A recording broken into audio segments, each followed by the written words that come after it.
بسم اللہ الرحمن الرحیم۔ السلام علیکم۔ sirat.e.mustaqem سعودی نیوز چینل میں آپ سب کو خوش آمدید کہا جاتا ہے۔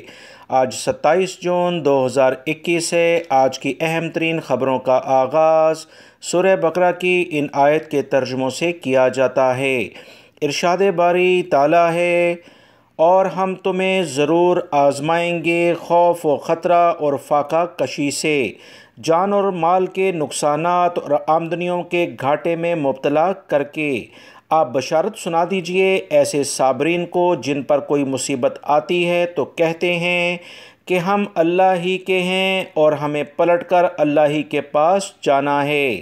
اللہ رب العزت ہمیں ان قرآنی آیات اور احادیث کو سمجھ کر ان پر مکمل عمل کرنے کی بھی توفیق عطا فرمائے۔ دوستو، آج کی ویڈیو میں کافی اہم معلومات ہیں، ویڈیو مکمل دیکھیے گا، لائک کر کے شیئر بھی کیجیے گا۔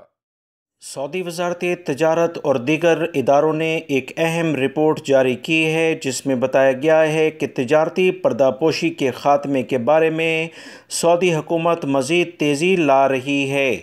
ادارے کی جانب سے کہا گیا کہ وہ سعودی شہری جو اپنے نام سے غیر ملکی افراد کو سعودی عرب میں غیر قانونی طور پر کاروبار کراتے ہیں، یہ ایک بہت بڑا جرم ہے جس سے سعودی معیشت پر کافی منفی اثرات مرتب ہوتے ہیں۔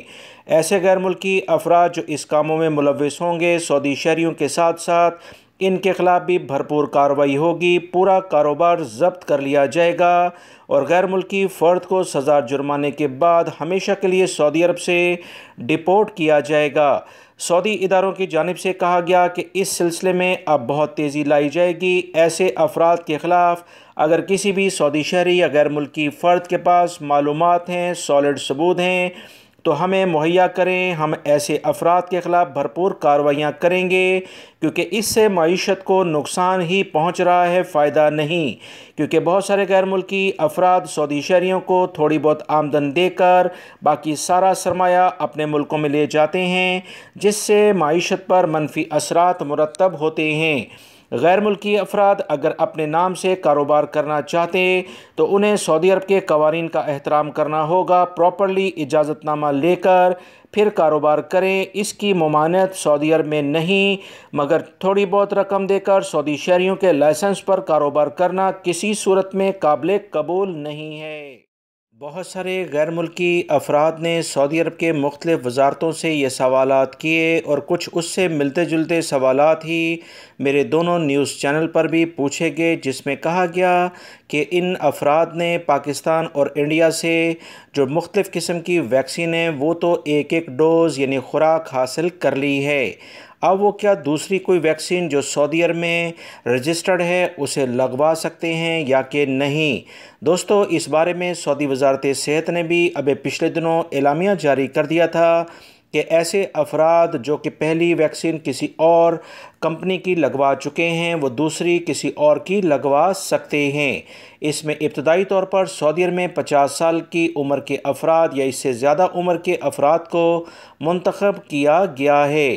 یاد رکھیں، انٹرنیشنل لیول پر ورلڈ ہیلتھ آرگنائزیشن نے بھی اس کی اجازت دی ہے اور بہت سارے ممالک میں دوسری خوراک دوسری کمپنی کی ویکسین دینے پر تیاریاں شروع کی جا چکی ہیں، بلکہ یوں کہیں کچھ ممالک نے تو باقاعدہ اس پر عمل درآمد بھی شروع کر دیا ہے۔ یہ دوستو ابھی ابتدائی مراحل میں ہے، تمام تر تحقیقات اس پر جاری ہیں، روزانہ کی بنیاد پر ہی کچھ نئی تحقیقات کا رزلٹ سامنے آتا ہے۔ ابھی آنے والے دنوں میں مزید کیا اطلاعات آتی ہیں وہ بھی آپ تمام بھائیوں سے شیئر کر دی جائیں گی۔ فی الوقت اطلاعات یہی ہیں کہ آپ دوسری ویکسین کسی دوسری کمپنی کی یعنی دوسری خوراک جسے آپ ڈوز انگلش میں کہتے ہیں وہ لے سکتے ہیں۔ یہ تجربہ اگر کامیاب ہو جاتا ہے تو پوری دنیا میں کافی آسانی پیدا ہو جائے گی، انٹرنیشنل فلائٹس مختلف ملکوں میں آنا جانا شروع ہو سکتی ہیں، کیونکہ ویکسین کا مخصوص ایک کمپنی کی بنیاد پر اگر انحصار کیا جائے تو کافی زیادہ مشکلات ہوں گی۔ مختلف کمپنیوں کی ویکسین اگر مل کر انسانیت کے لحاظ سے بہتر خدمات فراہم کر پاتی ہیں تو اس سے کرونا کی وبا کافی حد تک دب سکتی ہے، جیسے انٹرنیشنل فلائٹس کھلنے کے بہت امکانات پیدا ہو جائیں گے۔ اسی بنیاد پر پچھلے دنوں سے جو بھی خبریں آ رہی ہیں وہ اچھی علامات کی جانب جا رہی ہیں۔ ریاض سے خبر آئی ہے کہ سیکیورٹی اداروں نے 2 ATM توڑ کر ان سے 5 لاکھ ریال سے زائد رقم چوری کرنے والے 2 غیر ملکی افراد کو گرفتار کیا ہے۔ ریاض پولیس کے ترجمان خالد القردیسی نے بتایا کہ دونوں اقامہ قوانین کی خلاف ورزی کرتے ہوئے یہاں پر پائے گئے ہیں۔ سرکاری اداروں کی جانب سے کہا گیا کہ ملزمان نے ATM سے 5,24,000 ریال چوری کیے تھے۔ ان کے قبضے سے 1,73,360 ریال برآمد بھی کر لیے گئے ہیں، جبکہ 45,000 ریال اور دیگر مالیت کے سونے کے بسکٹ بھی ضبط کیے گئے ہیں۔ ترجمان نے مزید کہا کہ زیر حراست ملزمان پاکستانی ہیں اور انہوں نے 2 جرائم کیے ہیں۔ ATM کو نقصان پہنچایا اور اس میں موجود رقم جو 5 لاکھ ریال کے قریب تھی وہ چوری کی۔ بیان میں مزید بتایا گیا کہ ملزمان کے قبضے سے وارداتوں میں استعمال ہونے والے آلات بھی برآمد ہوئے ہیں۔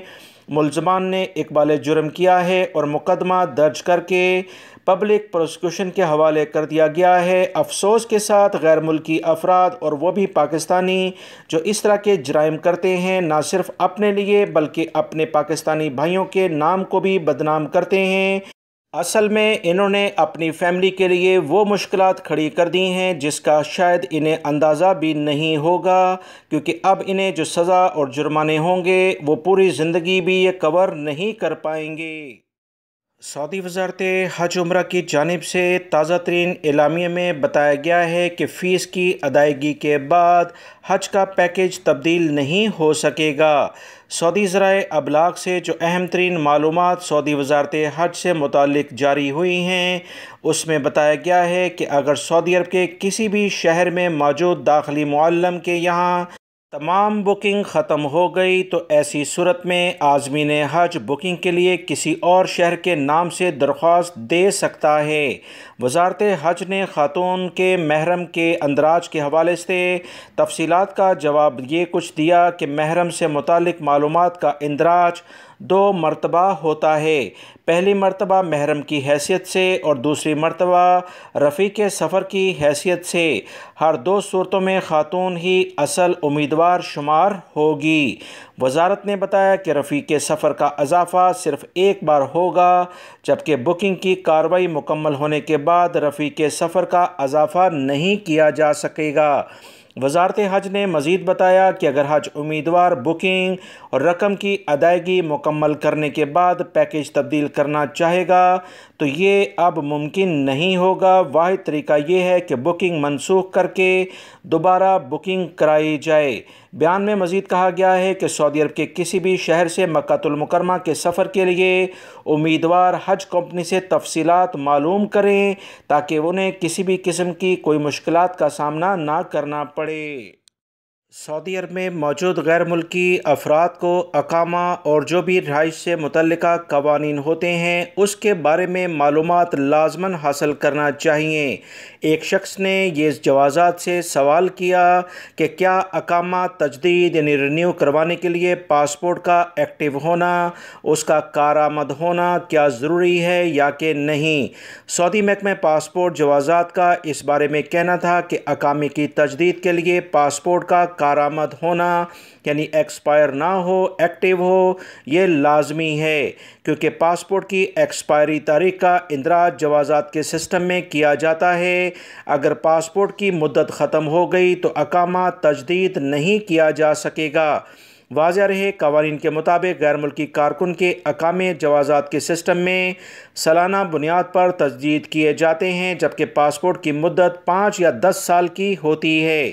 جوازات کے سسٹم میں ہر کارکن کا ڈیٹا مکمل محفوظ ہوتا ہے، جس میں کارکن کے پاسپورٹ کی تفصیلات، اس کی پوری فیملی کی A to Z معلومات ہوتی ہیں۔ پاسپورٹ ختم ہونے پر جوازات کا سسٹم اقامہ تجدید کی کارروائی کو مکمل نہیں کرتا، بلکہ ابشر اکاؤنٹ اور SMS کے ذریعے اس شخص کو مطلع کیا جاتا ہے جس کا اقامہ رینیو ہونا ہوتا ہے۔ سعودی وزارت اسلامی امور کی جانب سے کہا گیا ہے کہ مملکت کے 5 علاقوں میں مزید 7 مساجد کو سینیٹائزنگ کے بعد دوبارہ کھولا گیا ہے۔ نمازیوں کے کرونا میں مبتلا ہونے پر مساجد کو عارضی طور پر بند کیا گیا تھا۔ گزشتہ 140 دنوں کے دوران 1672 مساجد کو عارضی طور پر بند کیا گیا، سینیٹائزنگ کی گئی، صفائی ستھرائی کے بعد دوبارہ کھولا جا چکا ہے۔ ہفتے کو جو 7 مساجد بحال کی گئیں، اس میں 2 کا تعلق البہا اور جازان سے، جبکہ ایک کا تعلق عسیر، الشرقیہ، حدود شمالیہ ریجنوں سے ہے۔ سعودی وزارت اسلامی امور کا مزید کہنا ہے کہ مساجد کی بندش اور پھر انہیں سینیٹائز کر کے کھولنے کے اقدامات نمازیوں کی صحت اور سلامتی کی خاطر کیے جا رہے ہیں تاکہ نمازیوں میں وبائی مرض کرونا کے جراثیم کم سے کم پھیلیں اور وہ لازماً ماسک پہن کر آئیں، سماجی فاصلے کی پابندی کریں، جائے نماز ساتھ لے کر آئیں۔